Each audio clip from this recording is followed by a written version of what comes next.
بسم اللہ الرحمن الرحیم۔ السلام علیکم۔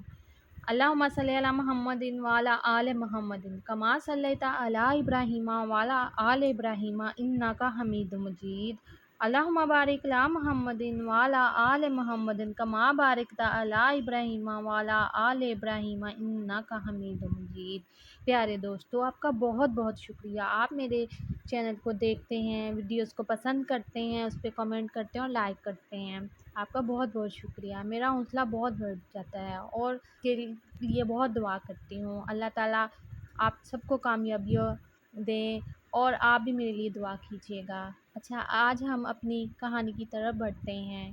کہانی کا نام ہے دریا میں گھوڑے ڈال دیے۔ حضرت سید بن ابی وقاص رضی اللہ تعالیٰ عنہ جہاد کے لیے لشکر لے کر نکلے تو راستے میں دریا آ گیا۔ لوگ بڑے پریشان ہوئے کہ دریا کیسے عبور کریں گے۔ حضرت سید بن ابی وقاص دریا کے کنارے کھڑے ہیں، چہرے پر ذرا سی بھی پریشانی نہیں۔ سپاہیوں نے پوچھا، حضور کرنا کیا ہے؟ فرمانے لگے، کچھ بھی نہیں، دریا پار کرنا ہے۔ سپاہی کہنے لگے، کس طرح پار کرنا ہے؟ آپ رضی اللہ تعالیٰ عنہ فرمانے لگے، دیکھ لو کس طرح پار ہوتا ہے۔ اقبال کہتا ہے، دشت تو دشت دریا بھی نہ چھوڑے ہم نے، بحر ظلمات میں دوڑا دیے گھوڑے ہم نے۔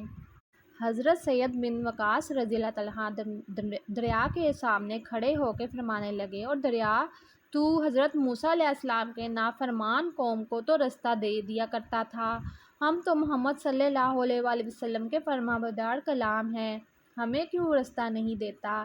دریا نے رستہ چھوڑ دیا، اندر گھوڑے دُرائے، گھوڑے دریا کے اس پار آ گئے۔ حضرت سید بن ابی وقاص فرمانے لگے، میرے محبوب کے صحابہ، تمہاری کوئی چیز تو نہیں رہ گئی؟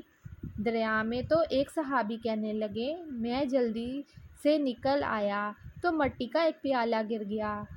تو حضرت سید بن ابی وقاص دریا سے کہنے لگے، ہم مسافر بندے ہیں، سفر پر جا رہے ہیں، کہاں پیالہ ڈھونڈتے پھریں گے، مہربانی کر کے وہ پیالہ واپس کر دے۔ ایک لہر آئی اور پیالہ بھی واپس کر دیا۔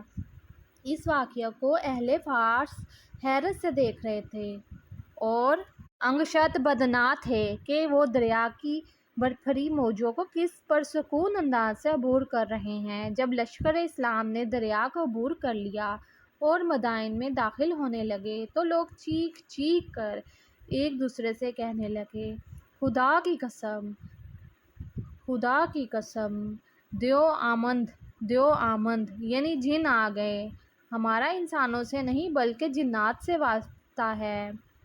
یہ تاریخ طبرہ میں بغینیہ یہی الفاظ ہیں۔